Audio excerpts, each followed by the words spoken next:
जातो तेव्हा आपण हे बोलण्याला घाबरतो. पण हे कशामुळे होतं, का होतं, आपण का बोलू शकत नाही, त्या छोट्या छोट्या गोष्टी आपण आज समजून घेणार आहोत. बरोबर. म्हणून आज जर आपण बघितलं तर आज आपल्याला या कॉम्पिटिशन मध्ये मार्केटला जर टिकून राहायचं असेल तर सगळ्यात महत्वाचं पब्लिक स्पीकिंग हे स्किल आपल्यामध्ये असणं गरजेचं आहे. कारण आपण नेहमी ज्या आपल्या सराउंडिंग मध्ये, आपल्या रिलेटिव्ह मध्ये जातो, मित्रांमध्ये जातो, लग्न समारंभात जातो, इतर ठिकाणी जातो, तेव्हा आपलं कधी ना कधी वेळ येते की आपल्याला पुढे जाऊन बोलावं लागतं आणि अशा वेळेस आपण बोलू शकत नाही. मग याचं काय रिझन आहे हे आपल्याला एक्झॅक्टली समजून घेणं गरजेचं आहे. आणि त्यासाठीच हा पब्लिक स्पीकिंग आणि स्टेज डेअरिंग हा टॉपिक आपण आज घेतलाय, कारण हा भविष्यामध्ये खूप कामात येतो. म्हणजे मी स्वतः बघितलंय का ज्या एम्प्लॉईजला किंवा ज्या ऑफिसर्सला हे बोलता नाही आलं त्यामुळे त्यांचं प्रमोशन नाही झालं, काहींना चांगली सॅलरी नाही भेटली, तर काहींचा ऍक्च्युअली जॉब पण गेला. म्हणजे अशा पण काही गोष्टी आहेत. त्यामुळे या गोष्टी आपण जर शिकून घेतल्या तर 1000% आपण ग्रो करू शकतो या फील्डमध्ये. ओके. तर मग आता एक्झॅक्टली ओके. पब्लिक स्पीकिंग आहे काय ते आपण नीट समजून घेऊ. पब्लिक स्पीकिंग मध्ये असतं काय आणि कशा पद्धतीने पब्लिक स्पीकिंग करणं गरजेचं आहे. बरोबर. त्यामध्ये सगळ्यात महत्वाचं असतं, पब्लिक स्पीकिंग मध्ये असतं सगळ्यात महत्वाचं म्हणजे बिगिनिंग ऑफ टॉपिक. म्हणजे तुम्ही तुमच्या विषयाची सुरुवात ही कशा पद्धतीने करणार, त्याच्यानंतर तुम्ही जे काही बोलणार आहात त्याचा मिडल कसा असणार त्या टॉपिकचा, आणि सगळ्यात महत्वाचं म्हणजे तुमचं एंडिंग कसं असणार. या 3 महत्वाच्या गोष्टी तुमच्या पब्लिक स्पीकिंग मध्ये फार महत्वाच्या असतात. जर आपण पब्लिक स्पीकिंग मध्ये सुरुवातीलाच डिस्कशन करताना जर वातावरण अतिशय मोकळं केलं, म्हणजेच जर समोरच्याला हसवलं, तर 50% जास्त काम आपलं होऊन जात असतं पब्लिक स्पीकिंग मध्ये. कारण भीती असते समोरच्या व्यक्तींना आपल्याबद्दल की हे कोण आहे, काय सांगणार आहे. पण जर आपण आपलं संभाषण प्रॉपर जर केलं सुरुवातीलाच, त्याच्यामध्ये तुम्ही एखादं एक्झाम्पल देऊ शकतात. ओके. त्याच्यानंतर तुम्ही एखादी स्टोरी सांगू शकतात सुरुवातीला, किंवा मोटिवेशनल स्टोरी सांगू शकता.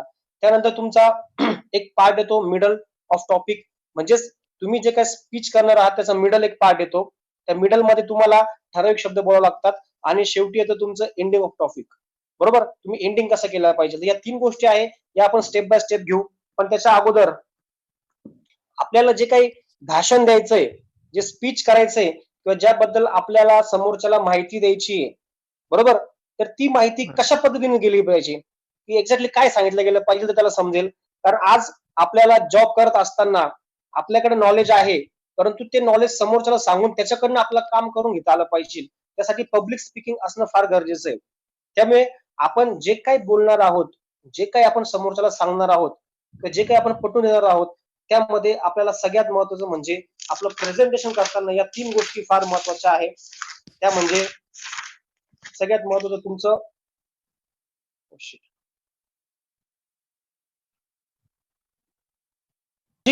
एथिक्स आणि इमोशन. या 3 गोष्टी ज्या आहे या फार महत्वाच्या आहे तुमच्या, की तुम्हाला तुमचं भाषण करत असताना ह्या स्टेप बाय स्टेप वापरणं गरजेचं आहे. बऱ्याचदा काय होत असतं, आपण स्टेजवर जर आपल्याला बोलवलं तर पहिली गोष्ट म्हणजे आपल्याला माहित नसतं स्टेजवर काय बोलायचंय. बरोबर. दुसरी गोष्ट, आपण आपल्या इमोशनवर कंट्रोल ठेवू शकत नाही त्यावेळेस. आणि एथिक्स म्हणजे आपलं तत्व काय आहे. या 3 गोष्ट आपल्याला स्पीकिंग मध्ये बोलणं गरजेचं आहे. म्हणजेच काय, की जे काही तुम्ही बोलाल, जे काही भाषण तुम्ही तयार कराल, जे काही स्पीच तुम्ही तयार कराल, ज्या काही टॉपिकवर तुम्ही बोलणार आहात, ते तुमचं लॉजिकली असलं पाहिजे. म्हणजे तर्कशुद्ध असणं गरजेचं आहे. म्हणजेच काय, तुम्ही जे काही सांगाल त्याची step by step by step तुम्ही मांडणी करणं गरजेचं आहे. एक्झाम्पल, तुम्ही फायरचा सब्जेक्ट घेता किंवा सेफ्टी बद्दल तुम्ही सांगणार आहात, तर समोरच्याला पटलं पाहिजे या पद्धतीने तुम्ही बोलले पाहिजे. दुसरं आहे तुमचं एथिक्स. म्हणजेच काय, की तत्वनिष्ठ विचार असले पाहिजे तुमचे. म्हणजे तुम्ही जे काही मांडणार आहात, जे काही तुम्ही समोरच्याला सांगणार आहात, हे एथिकली असलं पाहिजे. तरच समोरचा सुद्धा तुमचं ऐकतो आणि तुमच्यामध्ये इन्व्हॉल्व होतो. कारण भविष्यात तुम्ही सेफ्टी ऑफिसर किंवा फायर ऑफिसर झाल्यावरती तुम्ही त्यांना तेच सांगाल की ते त्यांना पटलं पाहिजे. ओके. Yes sir. तिसरी महत्वाची गोष्ट आहे तुमची इमोशन्स.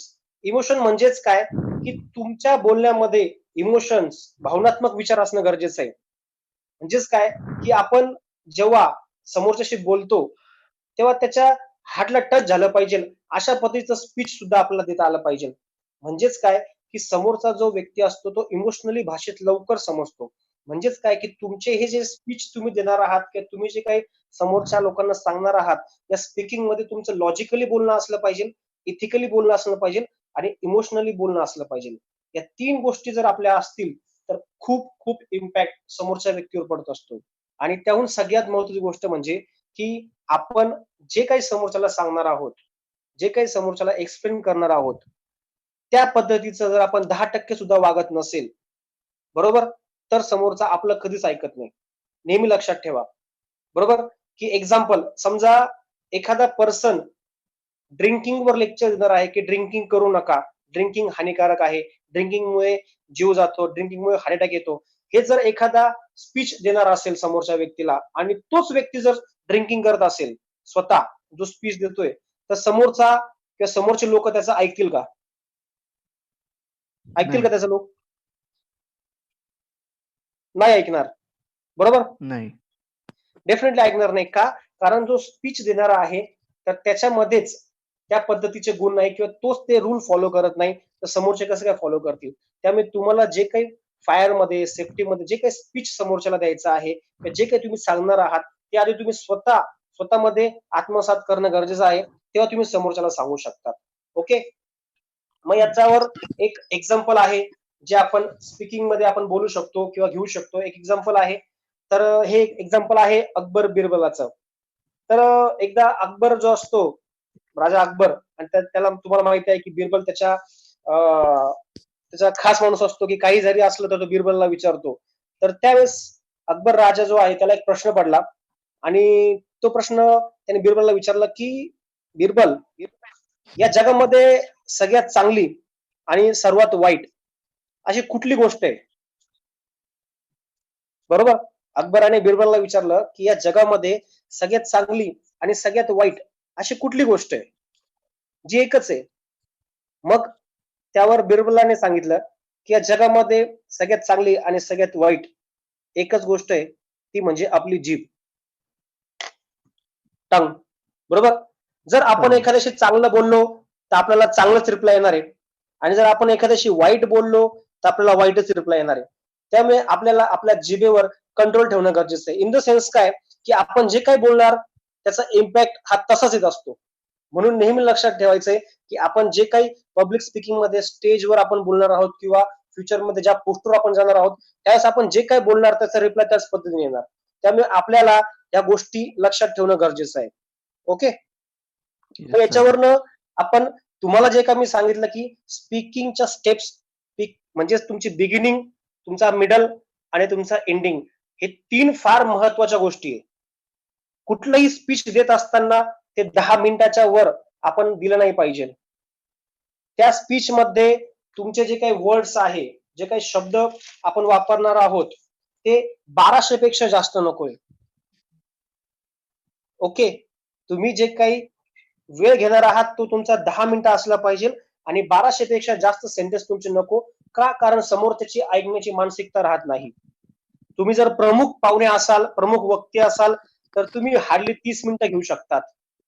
ओके. पण तुमच्या सोबत जर अजून 4 फायर ऑफिसर आहे, अजून 3 फायर ऑफिसर आहे, अजून 2 फायर ऑफिसर आहे, ज्यांना बोलायचं आहे किंवा सेफ्टी ऑफिसर आहेत, तर तुमचं बोलणं हे जास्तीत जास्त 10 मिनिटाचं असलं पाहिजे. बिगिनिंग ऑफ टॉपिक म्हणजे काय, की तुम्ही ज्याही ठिकाणी बोलाल त्या विषयाचा संदर्भ घेऊन तुम्हाला बोलता आला पाहिजे. मिडल ऑफ टॉपिक म्हणजे गाभा असतो, त्याच्यामध्ये महत्त्वाचे मुद्दे घेतले पाहिजे. आणि एंडिंग ऑफ टॉपिक याच्यामध्ये जे काही तुम्ही भाषण केलं त्याचा तुम्ही रिव्ह्यू घेतला पाहिजे. या 3 महत्त्वाच्या गोष्टी असतात, का ज्या आपण बिगिनिंग, मिडल आणि एंडिंग मध्ये घेतल्या पाहिजे. हा खूप मोठा विषय आहे, जो यावर नाही होऊ शकत. आपले जेव्हा रेग्युलर क्लासेस चालू होतील तेव्हा मी नीट समजून सांगेल, कारण पॉसिबल नाहीये आपल्याला लेक्चर मध्ये सांगणं. त्यामुळे मी हे फास्ट मध्ये तुम्हाला बेसिक कन्सेप्ट क्लिअर करून देतो, की जेणेकरून आपला जेव्हा क्लास चालू होईल तेव्हा तुम्हाला सांगता येईल. त्यामुळे हे 3 महत्त्वाचे मुद्दे असतात कुठल्याही स्पीकिंग मध्ये. ओके? Yes sir. त्यानंतर सर्वात महत्त्वाचं, आपल्याला कुठलंही प्रेझेंटेशन म्हणजे आपण जेव्हा पब्लिक स्पीकिंग करणार आहोत तेव्हा 2 प्रकारचं प्रेझेंटेशन होत असतं. एक विदाऊट पीपीटी प्रेझेंटेशन आणि एक नुसतं तुम्ही बोलताय. याच्यामध्ये पीपीटी प्रेझेंटेशन जर आपण केलं तर हे खूप इफेक्टिव्ह होत असतं. ओके, कारण एक पीपीटी तुमचे 1000 शब्द बोलून जाते. म्हणजेच काय, एक पिक्चर 1000 शब्द बोलतो. त्यामुळे तुमच्या प्रेझेंटेशनमध्ये फ्युचरमध्ये जेव्हा तुम्ही प्रेझेंटेशन द्याल, जेव्हा तुम्हाला त्या कॉर्पोरेटमध्ये, कंपनीमध्ये त्या लेवलला तुम्ही पोहोचाल, तेव्हा तुम्हाला पीपीटी प्रेझेंटेशन जेव्हा द्याल तुम्ही, तेव्हा त्या पीपीटी प्रेझेंटेशनमध्ये कुठलीही एक स्लाइड जी असते, त्या स्लाइडमध्ये 5 पेक्षा जास्त लाईन नको. ओके. तर तुमचं प्रेझेंटेशन हे सुटसुटीत असणं गरजेचं आहे. पीपीटी प्रेझेंटेशन आपण जेव्हा देतो, बरोबर, त्यामध्ये सगळ्यात महत्त्वाची गोष्ट आपला फेस हा पब्लिक समोर असला पाहिजे. स्लाइडच्या समोर आपण उभं न राहता फ्रंटला उभं राहून कॉन्फिडन्सली त्या ठिकाणी बोलणं या ठिकाणी फार गरजेचं आहे. त्यामुळे पीपीटी प्रेझेंटेशन मध्ये कुठलीही जी लाईन असते तर त्या पीपीटी प्रेझेंटेशन मध्ये 5 पेक्षा जास्त लाईन नको आहेत. ओके. त्यानंतर आपण जेव्हा पब्लिक स्पीकिंग हा टॉपिक घेतो त्यावेळेस वर्किंग करत असताना आपल्याला पॉकेट मीटिंग हा सुद्धा एक विषय आहे की हा विषय वर्किंग करत असताना आपल्या समोर येत असतो. आता पॉकेट मीटिंग काय आहे, कोणी सांगू शकतं? सर 4-5 जण मिळून मीटिंग केली जाते त्याला पॉकेट मीटिंग असं म्हणतात. बरोबर बरोबर बरोबर. 4-5 जण मिळून जे मीटिंग करतात त्याला पॉकेट मीटिंग म्हटलं जातं. म्हणजेच काय की आपल्या अंडर समजा तुम्ही सेफ्टी सुपरवायझर झाले, तुमच्या सोबत पण 1-2 जण असणार, जेव्हा तुम्हाला 1-2 वर्षाचा अनुभव येईल तर तुमच्या हाताखाली पण 2-4 लोक असतील. जेव्हा दिवसभरातलं काम करून आपण एकत्र येऊ तेव्हा पॉकेट मीटिंग करतो. पॉकेट मीटिंग म्हणजे काय की त्या मुलांना आलेल्या समस्या त्या तुम्हाला सांगण्याचा प्रयत्न करतात की सर आम्हाला असे असे इश्यू आले होते, असं झालं होतं. त्यावेळेस तुम्ही तुमच्या अनुभवावरून तुमच्या एक्सपिरियन्स नुसार त्यांना त्यांचं प्रॉब्लेमचं सोल्युशन देत असतात. त्याला म्हटलं जातं तुमचं पॉकेट मीटिंग. याच्यामध्ये तुमचं समस्या सोडवण्याचा प्लॅनिंग केली जाते. त्याच्यानंतर नवीन माहिती दिली जाते. त्यानंतर टीम बिल्डिंग केली जाते, बरोबर. आणि सगळ्यात महत्त्वाचं या सर्वांमधून तुमच्या टीम मध्ये एक बॉन्डिंग तयार होत असते पॉकेट मीटिंग मधनं. ही पॉकेट मीटिंग डेली पण असते, वीकली पण असते आणि मंथली पण असते. ओके. त्यामुळे आपण डिसाईड करायचं कशा कशा पद्धतीने पॉकेट मीटिंग करणं गरजेचं आहे. यावर तुम्हाला काय स्टेजवर जाऊन बोलायचं नाहीये. 5-10 लोकांना तुम्ही ऑन द टेबल बसून त्या ठिकाणी डिस्कशन करू शकतात आणि पूर्ण माहिती समजून सांगू शकता या पॉकेट मीटिंग मध्ये. तर यामध्ये पण आपलं डिस्कशन करता आलं पाहिजे, समोरच्याला समजून घेता आलं पाहिजे. म्हणजे गुड लिसनिंग ऍटिट्यूड जे पहिल्या ट्रेनिंग मध्ये मी सांगितलं की गुड लिसनिंग ऍटिट्यूड तुमच्यामध्ये असला पाहिजे, बरोबर. हे तुम्हाला शेवटी बोलणं बरोबर. गरजेचं आहे. सर्वांचं ऐकून घ्यायचं नंतर तुम्ही समोरच्याला सांगायचं. ओके. तर हा मेन उद्देश असतो पॉकेट मीटिंगचा. ओके. तर आता त्यानंतर आपण तर स्टेजवर पण बोलणार आहोत किंवा 50 लोकांसमोर बोलणार आहोत, 100 लोकांसमोर बोलणार आहोत. मग आपल्याला एक्झॅक्टली बोलायचं कसं आहे, बरोबर. आपण कशा पद्धतीने आपलं जे काही टॉपिक आहे, कारण सगळं टॉपिक आपण पूर्ण पाठ करू शकत नाही, बरोबर. आणि पाठ करून जर बोललो तर ते प्रॉपर होत नाही, कारण लोकांना ते आवडत नाही समोरच्याला. त्यामुळे तुमचं जे काही टॉपिकवर डिस्कशन होणार आहे, फायरवर, सेफ्टीवर किंवा फ्युचरमध्ये कुठल्याही टॉपिकवर असो, तर ते तुम्हाला बाय हार्ट पाठ करण्याची गरज नाही.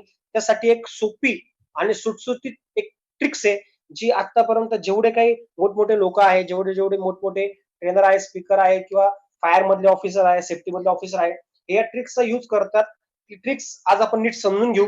फ्युचरमध्ये तुम्हाला शिकायला भेटेल. मी लाखो रुपये खर्च करून हे टॉपिक्स हे ट्रिक्स शिकलो आणि त्याचं इम्प्लिमेंट त्या ठिकाणी केलेलं आहे. तर हे आपण नीट समजून घेऊ एक्झॅक्टली ट्रिक्स काय असते. बऱ्याचदा ही लोकांना दिसत नाही आणि त्यानुसार लोक स्पीच करतात. बरेचसे ट्रेनर पण असतात. एक्झॅक्टली ट्रिक काय आहे ती नीट आपण समजून घेऊ. तर त्या ट्रिक्सला म्हटलं जातं रायटिंग कार्ड्स. ओके. तर एक्झॅक्टली रायटिंग कार्ड्स आहे काय? आवाज येतो सगळ्यांना माझा? Yes, sir. sir. तर रायटिंग कार्ड्स हे काय आहे, हा विषय काय आहे? तर सगळ्यात महत्वाचं म्हणजे तुम्ही समजा 2 पानांचं किंवा 4 पानांचं तुमचं एक टॉपिक फायर सेफ्टी रिगार्डिंग किंवा दुसऱ्या विषयाच्या रिगार्डिंग तुमचं तयार झालंय आणि तुम्हाला ते मांडायचं आहे. पण ते मांडण्यासाठी सगळं विषय आपण पूर्ण पाठ करू शकत नाही. मग त्यामुळे आपला जो काही हाताचा पंजा आहे, त्या पंजा एवढे किंवा पेनाच्या साईज एवढे तुम्हाला कार्ड्स तयार करायचे असतात. तुमचा जेवढा टॉपिक असतो, बरोबर, तशी कार्ड्स बनवायचे असतात. मे बी 2, 3, 4 कार्ड असू शकतात आणि त्या कार्ड्स वरती टॉपिक लिहायचा आहे. समजा तुमचं फायर एक्सटिंग्विशर या विषयावरती तुम्हाला बोलायचं आहे. पण तुमच्याकडे भरपूर नॉलेज आहे, पण कधी कधी आपण विसरतो, कधी कधी मिस होऊन जातं, कधी कधी सिक्वेन्स सापडत नाही, कधी कधी कशानंतर काय बोलावं हे लक्षात राहत नाही. त्यासाठी आपण ठळक मुद्दे जे आहे ते जर रायटिंग कार्ड्सवर छोटे छोटे कार्ड जर आपण बनवून घेतले तर गॅरंटेड आपलं जे टॉपिकवर डिस्कशन होणार आहे किंवा आपण जे भाषण करणार आहोत किंवा आपण स्पीच देणार आहोत हे एक्सलंट होतं आणि हे सगळेच जण करतात. या जगातला असा कुठलाच पर्सन नाही का जो बाय हार्ट सगळं पाठ करून सांगू शकतो. काही काही ठराविक असतात जो पोडियम असतो, ज्या पोडियमवरती उभे राहतात, त्या पोडियमवरती हे छोटे छोटे कार्ड्स असतात, काहींच्या खिशामध्ये असतात, काहींच्या हातावर असतात. मग आपल्याला सुद्धा हे करता आलं पाहिजे. जर एखादा खूप टॅलेंटेड असेल त्याचं बाय हार्ट खूप नॉलेज असेल त्या विषयावरती तर तो डायरेक्टली बोलू शकतो. पण आपण सुरुवातीला या कार्ड्सचा यूज करू शकतो. पोडियम वरती छोटे छोटे कार्ड्स वरती आपण या पद्धतीने आपले टॉपिक्स लिहून घ्यायचे आणि सुरुवातीला एक 5 ते 6 कार्ड्स बनवून आपण त्या पद्धतीने रायटिंग कार्ड्स बनवायचे. बरोबर, म्हणजे होतं काय की आपल्याला सिक्वेन्सली बोलता येतं, आपलं संभाषण चांगलं होतं आणि सगळ्यात महत्वाचं म्हणजे की आपल्याला समोरच्याकडून वाह भेटते थोडक्यात. बरोबर ना? म्हणजेच काय, एंड द रिझल्ट काय आहे की आपल्याला समोरच्याला प्रभावीपणे आपला विषय मांडता आला पाहिजे आणि त्यासाठी लागतं सगळ्यात महत्वाचं म्हणजे रायटिंग कार्ड्स, नॉलेज आणि प्रॅक्टिस. ठीक आहे, तर रायटिंग कार्ड्स हे प्रत्येकाने केले पाहिजे. क्लास चालू झाला तुम्ही तुम्हाला सांगेल कशा पद्धतीने तयार करायचे. ओके, आता त्यानंतर सगळ्यात महत्वाचा मला जो मुद्दा वाटतो की आपण जेव्हा स्पीकिंग करतो, संभाषण करतो किंवा एखाद्याशी बोलायला जातो तर सगळ्यात महत्वाचं प्रत्येकाला भीती वाटते. बरोबर ना? की हे कसं होणार, काय होणार, आणि खूप सारे प्रश्न प्रत्येकाच्या डोक्यामध्ये येत असतात की कसं काय मी बोलू, समोरचा माझा ऐकलच का, किंवा छातीमध्ये धडधड येते, घाम फुटतो. बरोबर, काहींचा बीपी आहे तो अक्षरशः काही काही तर स्टेजवर जाऊन चेक करून पडतात. बरोबर, तर याचं मेन रिझन हे की का आपण आतापर्यंत कधी कोणासमोर एवढ्या मोठ्या प्रमाणात बोललेलो नसतो. हा सगळ्यात महत्वाचा पॉईंट असतो. बरोबर, मग त्याच्यामध्ये काही प्रश्न असे पण येतात की बोलताना माझा आत्मविश्वास का डगमगतो, का, कारण अनोळखी लोक आहे समोर, कदाचित अजून तर मी शिकतोय, इतक्या सगळ्या लोकांसमोर मी कसं काय बोलणार. बरोबर, बोलताना मी गडबडतो, माझे हात कुठे ठेवू. बरोबर, मी अडखळलो तर, लोक मला हसले तर, हे प्रश्न सगळ्यांना येतात. Yes sir no? Yes sir. हा, मग हे प्रश्न येण्याचं कारण काय, याचे कारण एकच आहे का मला असं वाटतं की आपण सगळ्यात महत्वाची गोष्ट की आपण या गोष्टीबद्दल माहिती नाहीये. एक साधं सिंपल एक्झाम्पल आहे, जर आपल्याला टू व्हीलर आहे, बरोबर, टू व्हीलर कशी चालवायची, बरोबर, हे जर माहितीच नसेल तर आपण टू व्हीलर चालवू शकतो का? नाही. नाही चालू शकत. सिंपल प्रश्न आहे हा. मग ती जोपर्यंत आपण चालवत नाही तोपर्यंत त्या टू व्हीलर बद्दल, त्या गाडीबद्दल आपल्याला भीती असते. बरोबर, पण जेव्हा आपल्याला कळतं की आपण गाडीवर बसायचं, गाडीवर बसल्यावर आपण चावी लावायची, त्यानंतर किक मारायची, त्यानंतर गाडीचे जे काही हँडल आहे तो पकडायचा, त्यानंतर रेस करायची थोडीशी, फर्स्ट गिअर टाकायचा, थोडी स्लो चालवायची, नंतर सेकंड टाकायचा, नंतर थर्ड टाकायचा, नंतर फोर्थ टाकायचा. बरोबर, अशा पद्धतीने स्पीड पकडायचा आणि नंतर हात सोडून द्यायचे. असं नाही ना, तर आपल्या गाडीचा हँडल पकडून व्यवस्थित चालायचं. म्हणजेच काय की आपण जेव्हा त्या गोष्टीची प्रॅक्टिस करतो तेव्हा आपण त्या फील्डमध्ये मास्टर होतो आणि ते करण्यासाठी आपल्याकडे सगळ्यात महत्वाची गोष्ट लागते ती म्हणजे नॉलेज. ज्या व्यक्तीकडे ज्या विषयाचं, ज्या टॉपिकचं डीप मध्ये परफेक्टली नॉलेज असेल तो स्टेजवर काय दुनियेत कुठे जाऊन बोलू शकतो. आपण घाबरतो का, कारण त्याला असं वाटतं की यार माझ्याकडे त्याचं मी चुकून काय बोललो तर. असं नसतं. तुमच्याकडे जे नॉलेज आहे तुम्ही ते बोलणारच. समजा तुम्हाला स्टेजवर चढून बोलायला लावलं, तुमचं नाव सांगा, आपल्या नावाच्या ऐवजी आपण दुसऱ्याचं नाव सांगणार आहे का? नाही, आपलंच नाव सांगणार. पण मग आपल्याला हे प्रश्न येण्याचे कारण हेच आहे का आपण कधीच त्या गोष्टीची प्रॅक्टिस केलेली नसते. त्यामुळे सर्वात महत्वाची गोष्ट जी मला वाटते ती म्हणजे आहे नॉलेज. तुम्ही फायर मध्ये असाल, सेफ्टी मध्ये असाल, तुम्ही बाहेर कुठेही असाल तर तुमच्याकडे नॉलेज असणे गरजेचं आहे. नॉलेज असेल तर तुम्ही कुठेही जाऊन कुठेही बोलू शकतात. आज प्रत्येक सरांना सांगितलं की तुम्ही कुठे जाऊन बोला, ते बोलू शकता का, कारण त्यांच्याकडे त्या क्षेत्रात नॉलेज आहे. त्या पद्धतीने आपल्याला सुद्धा आपल्या फायर सेफ्टी या फील्ड मध्ये नॉलेज असणं गरजेचं आहे, तरच तुम्ही 10 लोकांना ऐकवू शकतात. मी पहिलेच बोललो की तुमच्याकडे नॉलेज असेल तर तुम्ही समोरच्याला ऐकवू शकतात. इथं नॉलेज आल्यावरती काही प्रॉब्लेम नाहीये. दुसरी गोष्ट येते प्रॅक्टिस. मग प्रॅक्टिस करायची तुम्हाला. मग ही प्रॅक्टिस कुठे करायची तुम्हाला? आरशासमोर करायची. कुठे प्रॅक्टिस करायची तुम्हाला? पब्लिक मध्ये करायची. कुठे प्रॅक्टिस करायची? तुमच्या मित्रांसमोर करायची, तुमच्या घरच्यांसमोर करायची. जिथे संधी भेटेल तिथे बोला. बोलायला कधीच लाजू नका. तुमच्या हातातला चान्स कधीच सोडू नका. क्लासमध्ये प्रत्येक सरांनी उठवलं, दुसरा मुलगा उठायच्या आधी तुम्ही उठलं पाहिजे. नेहमी लक्षात ठेवा, तुमच्यामध्ये ही स्किल क्वालिटी असणं गरजेचं आहे. तरच आपण लीड करू शकतो 2 लोकांना, 5 लोकांना, 10 लोकांना किंवा 50 लोकांना. आणि हा जमाना तोच आहे का जो इतरांना लीड करू शकतो. तुम्हाला प्रमोशन पाहिजे, तुम्हाला प्रगती पाहिजे, तुम्हाला ग्रो करायची, तर आपल्यामध्ये हे स्किल आणणं फार गरजेचं आहे आणि हे तुम्ही स्वतःच करू शकता, लक्षात ठेवा. मी जेव्हा फर्स्ट ट्रेनिंगला गेलो होतो आणि त्या फर्स्ट ट्रेनिंग मध्ये माझ्याकडनं फॉर्म भरून घेतला होता की आम्ही तुमच्यासोबत काही पण करू ट्रेनिंग मध्ये. म्हटलं काही पण करू म्हणजे काय असतं? पब्लिक स्पीकिंग ट्रेनर होता. मला आठवतंय 3 दिवसाची फी समथिंग मी 35,000 रुपये दिली होती आणि लोणावळ्याला आमची ट्रेनिंग झाली होती. तर त्या ट्रेनिंग मध्ये सगळेजण बोलत होते, मीच बोलत नव्हतो. तर त्यावेळेस त्यांनी मला एकच गोष्ट सांगितली की असं एक्झाम्पल पकडा तुम्ही का तुमच्या फॅमिली मधले मेंबर आहे आणि त्या मेंबरला मी डोंगराच्या कडाला उभं केलेलं आहे आता आणि माझ्या हातामध्ये रस्सी आहे का त्यांना बांधलेली रस्सी माझ्या हातामध्ये आहे. आणि तुम्ही जर बोलले नाही आता स्टेजवर येऊन तर त्यांना मी या मिनिटाला त्या डोंगरावरून खाली पाडू शकतो किंवा सोडू शकतो. अशा कंडिशनला तुम्ही काय कराल? म्हटलं साहजिक आहे, मी स्टेजवरून बोलत म्हटलं सर. मग आता तेच करा. आपण जोपर्यंत आपल्या अंगाशी येत नाही तोपर्यंत आपण ती कृती कधीच करत नाही. तर असं समजा की आपल्याला जेव्हा बोलायचं आहे, जेव्हा आपण संधी भेटेल तेव्हा क्विक इन ऍक्शन त्या ठिकाणी केली पाहिजे. खूप साऱ्या ट्रीटमेंट असतात ज्या केल्या जातात. आता ऑनलाईन ते आपल्याला काही करता येणार नाही, पण जेव्हा आपण फिजिकली जेव्हा भेटू तेव्हा काही गोष्टी आहेत त्या आपल्याला करता येईल. पण आता आपण घरात आहोत, ऍटलिस्ट आपण ज्यांच्याशी बोलणार आहोत, बरोबर, 2 लोकांसमोर, 4 लोकांसमोर, तुमच्या बिल्डिंग मधले लोक तुम्हाला आज भेटत असतील, तुम्ही लॉकडाऊन मध्ये घरात आहात. आज कधी नाही भेटणारे 10 लोक, 5 लोक, त्यांच्यासोबत तुम्ही इंटरॅक्शन करा. हे पण तुमचं नॉलेज वाढवतो. आणि सगळ्यात महत्त्वाचं म्हणजे तुमची डिलिव्हरी, तुम्ही स्पीच ऑफ डिलिव्हरी, तुम्ही 2 लोकांसमोर, 4 लोकांसमोर कसं बोलताय हेच तुम्हाला पुढे 100 लोकांसमोर, 200 लोकांसमोर बोलून शिकवणार आहे मित्रांनो. त्यामुळे सगळ्यात महत्त्वाचं म्हणजे तुम्ही तुमचं नॉलेज वाढवा. नॉलेज वाढवल्यानंतर तुम्हाला त्यामध्ये करायची आहे तुमची प्रॅक्टिस.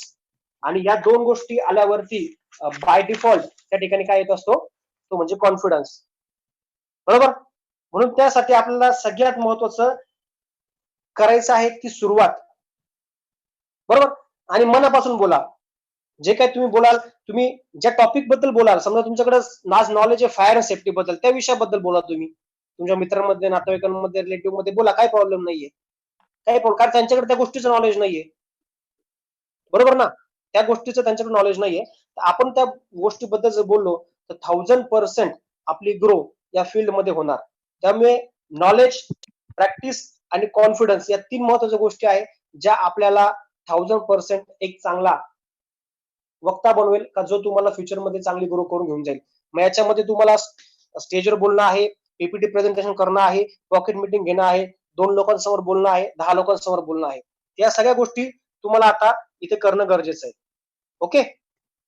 मग आता सगळ्यात महत्त्वाची गोष्ट की हे जे प्रश्न आहे हे प्रश्न तुमचे नॉलेजमुळे जातील.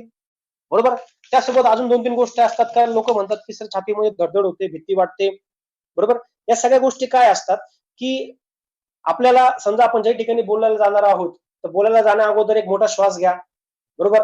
त्याने तुमचा बीपी लो होईल आणि बीपी स्टेबल होईल आणि नंतर तुम्ही व्यवस्थित बोलाल. बरोबर.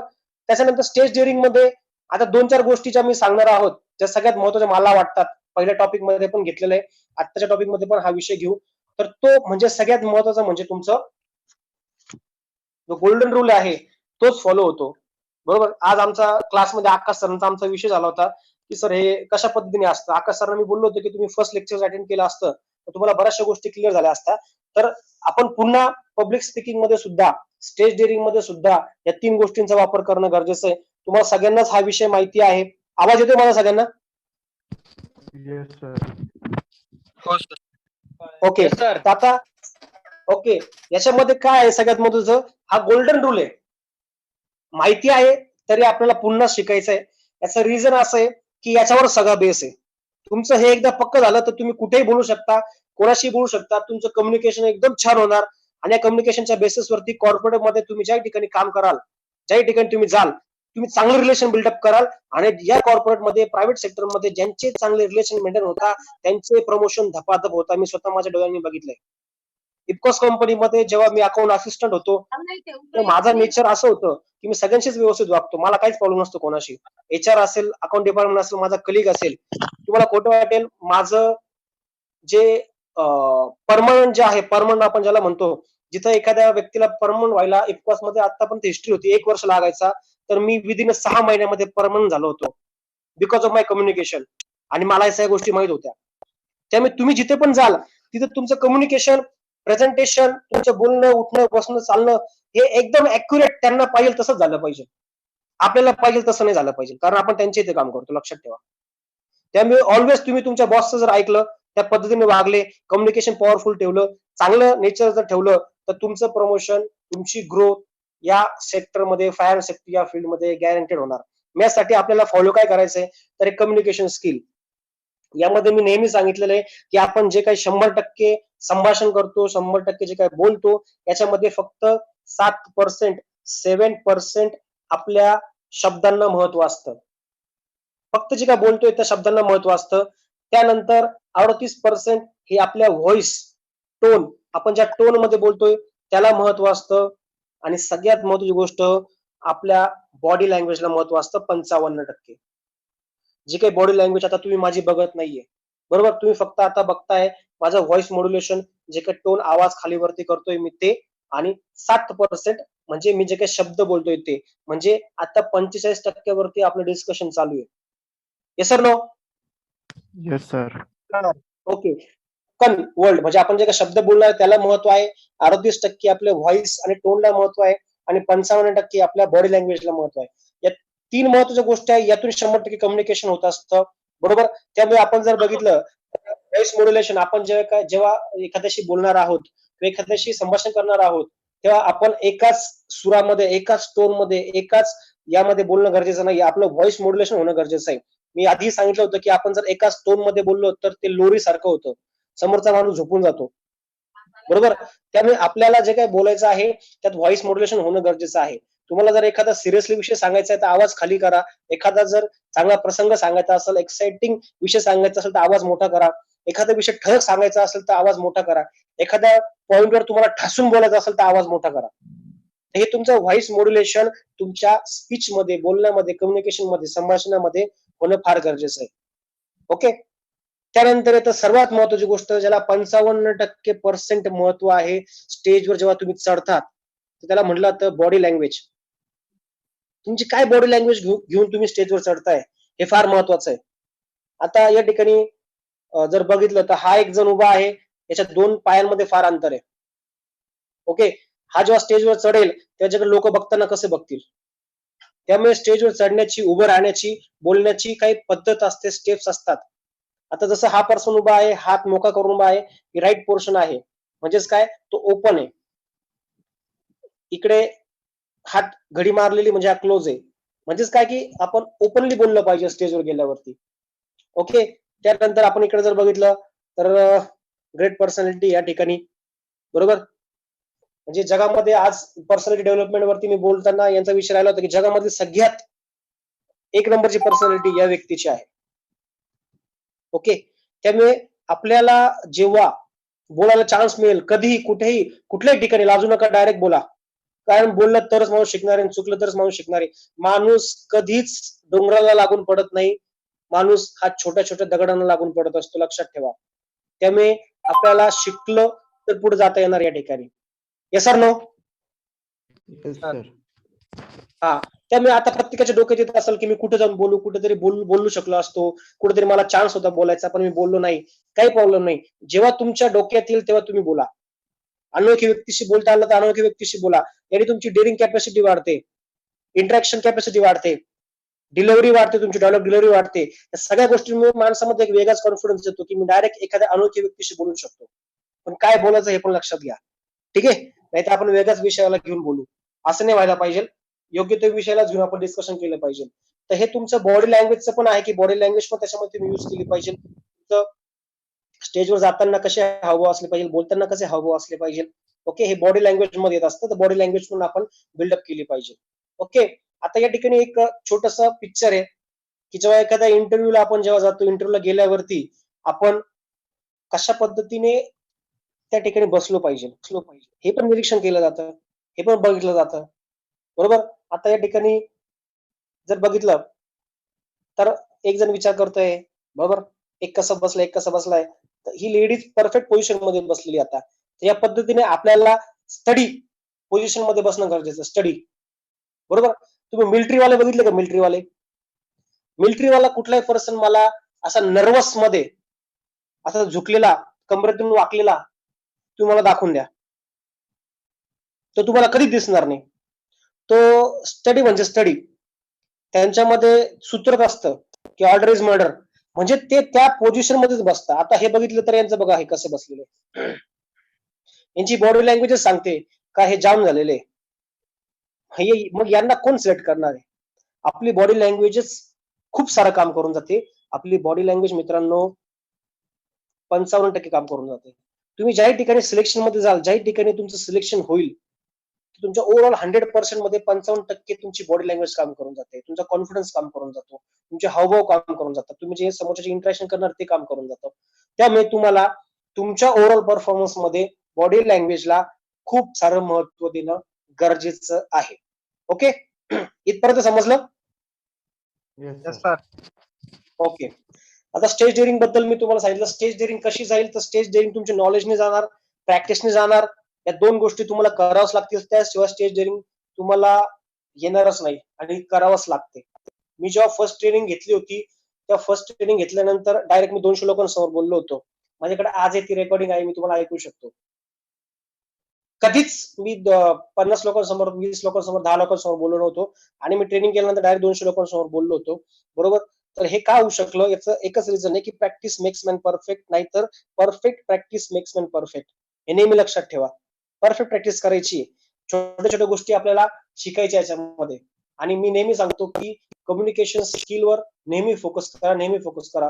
कारण तेच तुम्हाला पुढे घेऊन जाणार आहे. तुमचं काम तर घेऊन जाणारच आहे. तुम्ही जे काही काम कराल, वर्किंग कराल फ्युचरमध्ये, ते घेऊन जाणार आहे, पण त्यासोबत तुमचं कम्युनिकेशनही तुम्हाला घेऊन जाईल. बरोबर? त्यामुळे स्टेज डेअरिंग साठी मी तुम्हाला सांगितलं की तुम्हाला नॉलेज, प्रॅक्टिस आणि कॉन्फिडन्स येणं गरजेचं आहे. तर यामध्ये काय असतं की प्रत्येक माणसाला वाटत असतं की मी करू शकत नाही. बरोबर ना? प्रत्येकाला वाटतं की आता हे राहुल सर बोलताय, सांगताय याच्यावरती, हे काय आजचं बघायचं सोडून द्यायचं, पण तो विषय नाहीये. तुम्ही जेव्हा ऍक्च्युअल हे इम्प्लिमेंट कराल, ऍक्च्युअल तुम्ही कराल, तेव्हा तुमच्या लक्षात येईल नाही हे खरंच आहे. मग हे कशा पद्धतीने होतं, हे का होतं, याचं एकच रिझन तुम्हाला सांगतो की प्रत्येक व्यक्तीला अशा काही गोष्टी आहे का त्याला वाटतं की मी करू शकत नाही, की मला जमणारच नाही, हे माझ्या बसकेच नाही. बरोबर ना? हे जसे प्रश्न आहे इथे, मी अडखळलो तर, लोक मला हसले तर, मी हात कुठे ठेवू, बोलताना मी गडबडलो तर. कधी पण एक गोष्ट लक्षात ठेवा मित्रांनो, आपण जेव्हा काही एखादी गोष्ट तळमळीने, आत्मीयतेने आणि आतून जेव्हा बोलतो ना, तेव्हा समोरचा 100% ऐकतो. मग तुम्ही ते कसे हावभाव करा, कशी बॉडी लँग्वेज यूज करा, कसे, कारण त्यावेळेस तुम्ही ऍक्च्युअल बोलत असतात. नेहमी लक्षात ठेवा, ऍक्च्युअल बोलत असतात आणि ऍक्च्युअल जेव्हा बोलतो तेव्हा 100% कम्युनिकेशन बाय डिफॉल्ट होऊन जातं. तेव्हा तुम्हाला बाकीच्या गोष्टी कराव्या लागत नाही. बरोबर? मग त्यामुळे तुम्हाला तळमळीने बोलणं गरजेचं आहे. लोक नेहमी एक गोष्ट लक्षात ठेवा, हा टॉपिक कुठेतरी नंतर कागदावर लिहून ठेवा. लोक नेहमी आणि नेहमी तुमचं एक वेळेस भाषण विसरतील. तुम्ही जे काही स्पीच दिलं ते विसरून जातील. पण तुमची तळमळ, तुम्ही जे आत्मीयतेने बोलले, ते कधीच विसरत नाही. आज आपण बाळासाहेब ठाकरेंचं भाषण जर बघितलं तर आपल्या लक्षात राहत नाही. पण त्यांनी ज्या ट्युनिंग मध्ये बोललेले, ज्या आत्मीयतेने बोलले, त्यांचा जे उद्देश होता, हा अजूनही आपल्या डोक्यात आहे.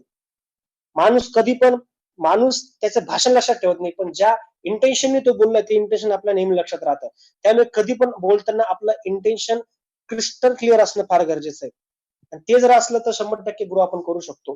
त्यामुळे बोलण्याची प्रॅक्टिस करणं गरजेचं आहे. आणि सगळ्यात महत्वाचं, मी हे करू शकत नाही, हे डोक्यातून काढणं फार गरजेचं आहे. बरोबर? मग त्यासाठी एक छोटंसं एक्झाम्पल आहे. मी नेहमी सांगतो, तुम्हाला माहिती असेल, पण तरी एकदा आपण ते पुन्हा ऐकू. एक्झाम्पल असं आहे की प्रत्येकाने सर्कस बघितलेली आहे. बरोबर? आणि सर्कस मध्ये खूप सारे प्राणी असतात. त्याच्यामध्ये एक हत्ती पण असतो. पण हत्तीचं कसं असतं की हत्ती, सगळे प्राणी गेल्यानंतर तो शेवटी येतो. बरोबर? एंट्री शेवटी असते. तर आता हत्ती जो असतो, त्या सर्कस मध्ये, एक सर्कस असते एका शहरामध्ये, तर त्या सर्कस मध्ये एक छोट्या हत्तीचं पिल्लू असतं. आणि त्या छोट्या हत्तीच्या पिल्लाला आहे ना, एका साध्या अशा दोरीने म्हणा किंवा साखळीने म्हणा, बारीक साखळीने बांधलेलं असतं. का? कारण तो साखळी तोडून पळून न जाईल म्हणून त्या मालकाने त्याला बांधलेलं असतं. हे त्या हत्तीला माहित असतं आणि मालकाला माहित असतं की मी आता हे तोडून पळून जाऊ शकत नाही. का? कारण खरंच तो तोडून जाऊन पळू शकत नाही, कारण तेव्हा त्याच्यामध्ये तेवढी ताकद नसते. बरोबर? पण काय होतं माहिती का, की जेव्हा ती सर्कस जुनी होत जाते, हळूहळू जुनी होत जाते. 2 वर्ष, 5 वर्ष, 10 वर्ष, 15 वर्ष जुनी होत जाते. पण हत्ती तर मोठा होत जातो. हत्ती तर तेवढा लहान राहत नाही. जशी जशी सर्कस जुनी होत जाते तसं हत्ती मोठा होत जातो. पण त्या हत्तीला बांधणारी जी काही साखळी असते, जी काही दोरी असते, ती तेवढीच राहते मित्रांनो. तेवढीच राहते, सेम राहते. त्याची जाडी पण तेवढीच राहते. पण अशा वेळेस की ज्या वेळेस त्या हत्तीला माहिती की माझ्यामध्ये एवढी पोटेन्शियल, एवढी ताकद, एवढी क्षमता, हे सर्व माझ्यामध्ये आलंय, तर मी त्या साखळीला फक्त एक झटका जरी मारला, फक्त एक झटका, तरी ती साखळी तोडून मी इथून पळून जाऊ शकतो, की निघू शकतो, किंवा मी फ्री होऊ शकतो. तरी तो हत्ती त्या साखळीला तोडत नाही किंवा झटका मारत नाही. याचं काय रिझन असेल? मेंटॅलिटी. मेंटॅलिटी. बरोबर. अजून काय वाटतं? सर सवयीचा गुलाम. बरोबर. एक्झॅक्टली. अजून?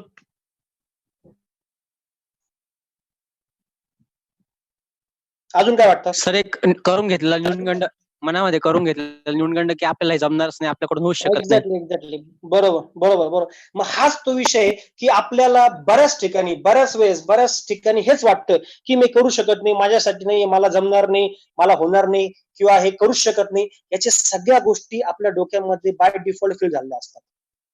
बाय डिफॉल्ट फिट झालेल्या असतात. तुम्हाला कोणी सांगत नाही की तुम्ही करू शकत नाही. आपण बाय डिफॉल्ट ठरवून घेतलं की मला जमत नाही. अशा खूप साऱ्या गोष्टी आहेत.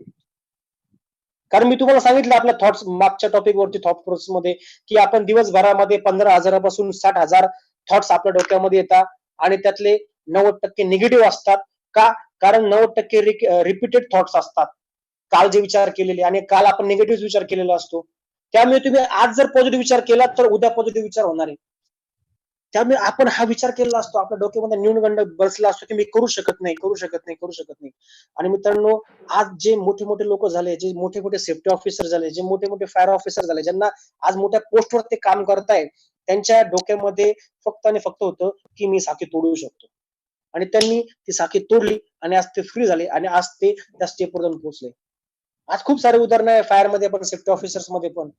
मी जेव्हा अमोल सरांचे भाऊ आहे, जे बहरीन कंट्रीज मध्ये होते, ज्यांना 1.25 लाख पेमेंट आहे, तेव्हा त्यांच्याशी मी डिस्कशन करतो की सर हे कसं? काही नाही सर, मी कधीच नाही म्हटलो नाही कुठल्याच गोष्टीला. ते मला डायरेक्ट बोलतात, ऑपॉर्च्युनिटी आली, कॅच केली, लगेच गेलो. असं स्टॉप बाय स्टॉप मी विचारच केला नाही की मला जमेल का, होईल का, असं काहीच नाही. या जगामध्ये आता कुठलीच गोष्ट नाही का आपण करू शकत नाही, फक्त आपल्याला ते कळणं गरजेचं आहे. How, knowledge. मी जे सांगितलं तुम्हाला की तुमच्याकडे नॉलेज असणं गरजेचं आहे. हे नॉलेज, एकदा नॉलेज आलं तर गॅरंटेड तुम्ही त्या स्टेपला पोहोचतात. पण त्यासाठी आधी आपल्या डोक्यामध्ये असणं गरजेचं आहे, की म्हणजे थॉट्स, विचार, की मी साखळी तोडून बाहेर पडलो पाहिजे. तर लहानपणापासून आपल्या पायामध्ये घरच्यांनी म्हणा, आजूबाजूच्या मित्रांनी म्हणा, आपण स्वतः म्हणा, किंवा आपल्या विचारांनी म्हणा, आपल्या पायाला एक साखळी बांधून दिली का ती आपण तोडायलाच तयार नाही. आणि त्यामुळे प्रॉब्लेम हा झालाय का आपण बाहेरच पडायला तयार नाही. मध्यंतरी लास्ट बॅचचे काही विद्यार्थी होते, त्यांना आम्ही अशा XYZ ठिकाणी प्लेसमेंट दिली होती. तर त्या 3 पैकी एकच मुलगा गेला, आणि आज तो मुलगा त्याच्या हाताखाली लोक काम करतायत, तो सेफ्टी ऑफिसर लेवलला पोहोचलाय. म्हणजे मला सांगायचं काय की तुम्ही तुमच्याकडे येणारी ऑपॉर्च्युनिटी जर इमिजिएट लेवलला घेतली, तयारी दाखवली, तर 100% ग्रो आपण या आपल्या फील्ड मध्ये करू शकतो. इव्हन प्रत्येक ठिकाणी करू शकतो. ओके. त्यामुळे आपल्याला काय करायचंय की सगळ्यात महत्वाची गोष्ट, कुठल्याही गोष्टीला आपल्याला तयारी दाखवायची. ओके, तयारी दाखवायची. तर पब्लिक स्पीकिंग मध्ये बेसिक काय गोष्टी आहेत आपण पुन्हा रिवाइज करू. पब्लिक स्पीकिंग काय आहे, बरोबर? तर पब्लिक स्पीकिंग मध्ये तुम्हाला सांगितलं की तुम्हाला टीबीटी ट्रेनिंग द्यावं लागते, अजूनही बऱ्याचशा ट्रेनिंग द्यावं लागतात लोकांना, तुमच्या हाताखाली काम करणाऱ्या लोकांना. त्याच्यामध्ये तुम्हाला एखादा टॉपिक, विषय मांडायचा असेल तर तो लॉजिकली असला पाहिजे, इथिकली असला पाहिजे, इमोशनल असला पाहिजे. इथिकली असला पाहिजे म्हणजे तुम्ही जे काही बोलाल ते खरं असलं पाहिजे, काल्पनिक असायला नको, सत्य असायला पाहिजे, तरच लोक ऐकतील, बरोबर? इथिकली असलं पाहिजे. इथिकली असलं तर लोक ऐकतील. म्हणजेच काय, तत्वनिष्ठ असलं पाहिजे, तुमच्या तत्वांशी असलं पाहिजे, तुमचे तत्व पण त्याच्यामध्ये असलं पाहिजे. आता बऱ्याच लोकांना तत्व माहित नसेल, तर मी समजून घ्या तत्व काय असतात. म्हणजे आपण जे काही वर्किंग करतो ते प्रॉम्प्टली, प्रामाणिकपणे करत असेल तर त्याला एथिक्स म्हटले जातात. तर ते इमोशन्स, म्हणजे तुमच्या भावना त्याच्यामध्ये असल्या पाहिजे. बरोबर, भावना प्रधान असल्या पाहिजे, कारण हार्ट टू हार्ट कम्युनिकेशन फार लवकर पोहोचतं. तुम्ही एखाद्याशी इमोशनली बोलला तर लवकर अटॅच होईल तुमच्याशी, पण तुम्ही सर खूप प्रॅक्टिकली बोलले तर तो तुमच्याशी अटॅच नाही होत. नेहमी लक्षात ठेवा. त्यानंतर तुमची स्टोरीमध्ये सांगितलं तुम्हाला की मी जीप सगळ्यात महत्वाची आहे. एकदा तोंडातून निघालेला शब्द, बरोबर, आणि तुमचा सुटलेला बाण हा परत घेता येत नाही. ते मी बोलताना नेहमी तुम्ही विचार करून बोललं पाहिजे. जीप सगळ्यात महत्वाची आहे, बरोबर. त्यानंतर स्पीकिंगच्या स्टेप्स काय आहे, तर सुरुवात, मध्य आणि एंडिंग. सुरुवातीला तुम्हाला चांगली सुरुवात करता आली पाहिजे आणि एंडिंगला सुद्धा हा मोठा टॉपिक आहे, आल्यावर घेऊ आपण हा. त्याच्यानंतर पीपीटी प्रेझेंटेशन तुम्हाला जमलं पाहिजे. त्यानंतर पॉकेट मीटिंग घेता आला पाहिजे. पॉकेट मीटिंग मध्ये तुम्हाला लोकांचे प्रॉब्लेम सॉल्व्ह करता आले पाहिजे. छोट्या छोट्या गोष्टी हॅलो असतात त्या पॉकेट मीटिंग मध्ये वर्किंग केल्यानंतर तुमच्या लक्षात येईल. एक त्यानंतर मिनिट सर रायटिंग कार्ड बद्दल आपण बोललो, हा सगळ्यात महत्वाचा टॉपिक आहे. यात तुम्हाला जे काय बोलायचं आहे ते छोटे छोटे कार्ड्स करून तुम्ही त्याचं डिवायडेशन करा, तुमच्या सोबत ठेवा, पोडियमवर ठेवा किंवा तुमच्या हातामध्ये ठेवलं तरी चालतं. त्याच्यानंतर गोल्डन रूल सगळ्यांना माहिती आहे, बाय हार्ट पाठच झाला पाहिजे. 7%, 38% आणि 55%. याच्यावर सगळं कम्युनिकेशन आहे, याच्यावर सगळं प्रेझेंटेशन आहे, याच्यावर पब्लिक स्पीकिंग आहे. त्यानंतर व्हॉइस मॉड्युलेशन तुम्हाला सांगितलं, बॉडी लँग्वेज पण सांगितलं. त्याच्यानंतर तुम्हाला या पद्धतीने तुमचं जे काही प्रेझेंटेशन सर आहे. हॅलो, हा एक क्वेश्चन होता सर. हा बोल ना. सर आपण समजा आपल्याला समजा काही वक्तृत्व किंवा भाषण स्पीच द्यायचंय, हम्म, आपल्याला म्हणजे कॉन्फिडन्स पण असतो, आपण देऊ शकतो चांगल्या प्रकारे, आपल्याला पण माहित असतं. पण बरोबर आहे. जेव्हा आपण आपलं स्पीच देत असताना आपण ठरवल्याप्रमाणे स्पीच देऊ शकत, म्हणजे जो मुद्दा आपल्याला क्रमानुसार सांगायचा असतो तो क्रम चेंज हा, होतो, असं होण्याचं कारण काय असतं? याचं कारण एकच असतं का आपण प्रॅक्टिस केली नसते. एकच कारण आहे. दुसरं कारण मी सांगतो. दुसरं कारण, आपण आपल्या स्पीच देत असताना आपल्या स्पीच पेक्षा आपण भीतीवर जास्त लक्ष देतो. म्हणजे आपण घाबरतो थोडक्यात, बरोबर ना. मग अशा कंडिशनला काय करायचं, का तुम्ही बोलत असताना तुम्ही जे काय बोलणार आहात, जे पॉइंट्स आहे ते पॉइंट तुम्ही कार्डवर लिहून घ्यायचे, बरोबर. समजा एक्झाम्पल, तुम्हाला क्रिकेटवर समजा स्पीच द्यायचं, क्रिकेटवरती. ओके, Yes, क्रिकेट एक टॉपिक तुमच्या हातामध्ये आला, तर क्रिकेटमध्ये सुरुवातीला काय होतं की सुरुवातीला टॉस उडतो, बरोबर. त्याच्यानंतर एक टीम सिलेक्शन होते, एक बॅटिंग करते, एक बॉलिंग करते. नंतर बॅट्समन स्पीचवर येतात, नंतर एक बॉलिंग टाकतो.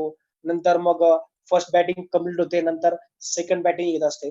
मग हे हे पार्ट झाले त्याचे पार्ट. मग कुठल्या कुठल्या पार्टवर काय काय बोललं गेलं पाहिजे, तर त्याचे पॉइंट्स तुम्ही, ते जे कार्ड आहे त्या कार्डवर लिहून घ्या. म्हणजे तुमच्याकडे ठळक मुद्दे येऊन जातात कशावर काय बोलायचं, पहिली गोष्ट. दुसरी महत्वाची गोष्ट ही आहे का भीती कशी घालवली जाईल ते मी तुम्हाला पहिलेच सांगितलं की तुमच्याकडे नॉलेज असलं पाहिजे, प्रॅक्टिस असली पाहिजे, बरोबर ना. आज एकदम एक्झाम्पल तुम्हाला दिलं मी गाडीचं, की गाडी आपण जेव्हा पहिल्यांदा शिकतो तेव्हा आपण घाबरतोच, एक दोनदा पडतोच. पण जेव्हा आपल्याला कळायला लागलं की गिअर कधी टाकायचा आहे, कधी एक्सलेटर द्यायचा आहे, हँडल कसा पकडायचा आहे, हॉर्न कधी वाजवायचा आहे, कुठल्या साईडला कुठली गाडी ठेवायची, ओव्हरटेक कसं करायचंय, या सगळ्या गोष्टी जेव्हा कळायला लागतात तेव्हा आपण एकदम चांगल्या पद्धतीने गाडी ड्राईव्ह करतो. मग एक्झॅक्टली तुमचं कम्युनिकेशन स्किल पण त्याच पद्धतीने. हसू द्या, काय प्रॉब्लेम नाही, लोक तुम्हाला हसले तर काय प्रॉब्लेम नाही, उलट हसलेच पाहिजे. तुम्ही जर बोललेच नाही तर तुम्ही ट्रायच केलं नाही असं होतं ना. मग आपण जर ट्रायच नाही केला, बरोबर, तर मग आपण पुढे कसं जाणार. लक्षात ठेवा, तुम्ही तुमचं स्पीच एका पेजवर लिहून घ्या आणि बोला. आणि सगळ्यात महत्वाची एक फंडा तुम्हाला मी सांगतो एकदम स्पष्टपणे, एकदम डोक्यात फिट करून घ्या. कुठे जा, समोरच्याला काय माहित असतं की तुम्ही काय बोलणार आहे. लक्षात येते का माझ्या? Hello, yes yes sir. Sir. तुमच्या लक्षात येते का समोरच्याला काय माहिती आहे तुम्ही काय बोलणार आहे. त्यामुळे तुमचा एखादा मुद्दा खालीवर झाला तर काही प्रॉब्लेम आहे का? नाही. काही प्रॉब्लेम नाही ना. म्हणजे तुम्ही एखादा मुद्दा खालीवर केला तर प्रॉब्लेम काही नाहीये, पण तुम्ही समोरच्याला ते जाणून नाही दिलं पाहिजे. लक्षात ठेवा कधी पण, बरोबर ना. हो आता सर. माझा पण पीपीटी दाखवताना एखादा मुद्दा मागे पुढे झालेला आहे. आता ते फक्त मला माहिती, तुम्हाला नाही माहिती. Yes sir. आलं का लक्षात? मग हे पण तुम्हाला जमलं पाहिजे. म्हणजेच काय की एक लक्षात ठेवा, बोलणाऱ्याची बोलणाऱ्याची काय विकली जाते, काय विकली गहू. जाते, गहू विकले जातात. कुळीत. कुळीत विकले आता का तुमच्याकडे कुळीत असेल ठीक आहे. बोलणाऱ्याचे कुळीत विकले आता आणि न न बोलणाऱ्याचं बोलणाऱ्याचं सोनं पण विकलं जात नाही अशी म्हण आहे.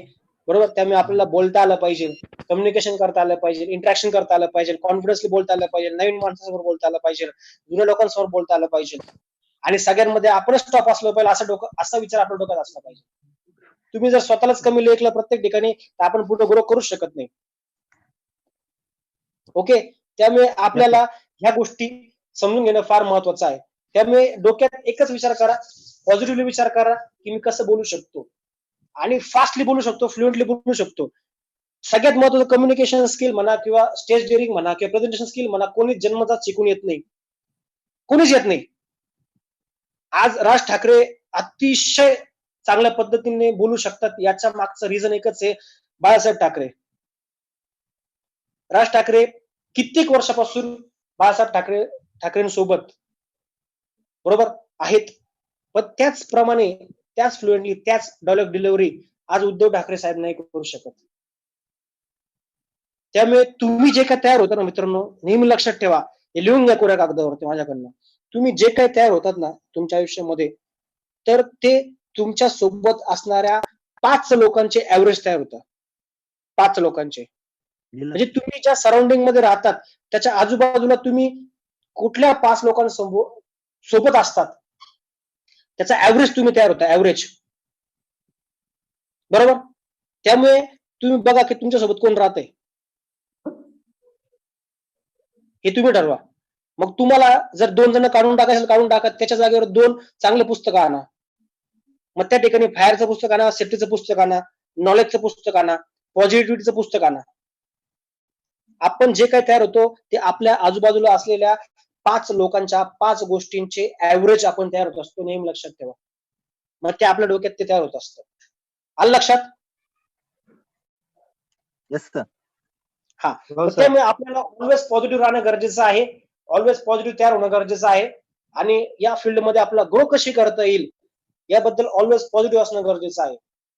बरोबर, माझा आकाश सरांचं माझं मध्यंतरी डिस्कशन झालं होतं की एक मुलगा आहे ज्याने फायर मध्ये जॉब केला, फायर मध्ये एंट्री मारली 2 वर्षापूर्वी.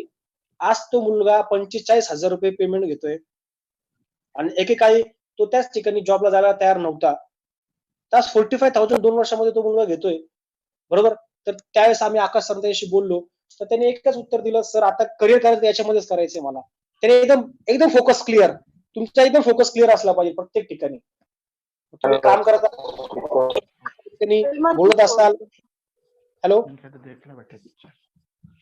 बरोबर, या गोष्टी एकदम क्लिअर क्लिस्टर क्लिअर असणं गरजेचं आहे. मग आता स्टेज डेअरिंगचा विषय क्लिअर झाला, हा गोष्टी झाला, स्टोरी आपण या ठिकाणी ऐकली. बरोबर, मग मला तुम्हाला एकच सांगायचंय की स्टेज डेअरिंग म्हणा किंवा पब्लिक स्पीकिंग म्हणा, या सगळ्या गोष्टी आपल्यामध्ये असतात. आपल्याला फक्त त्या बाहेर काढणं गरजेचं आहे आणि आपल्याला ती साखळी ब्रेक करणं गरजेचं आहे. बरोबर, आणि आपणच तो विचार करत असतो की हे होऊ शकत नाही, करू शकत नाही, जमणार नाही, हे नाही, ते नाही, ते नाही. बरोबर, त्यामुळे आपल्या सर्वांना फोकस करायचा आहे या सगळ्या टॉपिक वरती. और फ्युचर मध्ये आपल्याला हे करावं लागणार आहे. बरोबर, भविष्याची तयारी आपण आत्ताच करणं गरजेचं आहे. आत्ता नाही केलं तर आपण कधी करणार. बरोबर, त्यामुळे अभि नाही तो कभी नाही. त्यामुळे जाता आता एकच सांगेल की आपल्या सर्वांना एक चांगला safety officer, fire officer future मध्ये व्हायचं आहे. त्यामुळे ज्या काही गोष्टी प्रतीक सर सांगतात लेक्चर्स मध्ये त्या प्रॅक्टिकली आपल्याला फ्युचर मध्ये करायच्या असतात. त्यामुळे सगळ्या छोट्या छोट्या गोष्टी समजून घेणं गरजेचं असतं. जेव्हा आपण ऑन फील्ड जातो तेव्हा लक्षात येतं की अरे हे शिकलो असतो तर बरं झालं असतं. त्यामुळे टीपीटी ट्रेनिंग असेल, तुमचं हिरा ट्रेनिंग असेल, हिरा एक पार्ट आहे त्याच्यामध्ये, अशा बऱ्याचशा गोष्टी आहेत ज्या नीट समजून घेणं गरजेचं आहे. ओके, तर घेतला. बरोबर, तर नेक्स्ट संडेला आपण याच्यापेक्षा वेगळा अजून इंटरेस्टिंग टॉपिक घेऊ का जो आपल्याला आपल्या करिअर मध्ये ग्रो करून घेऊन जाईल.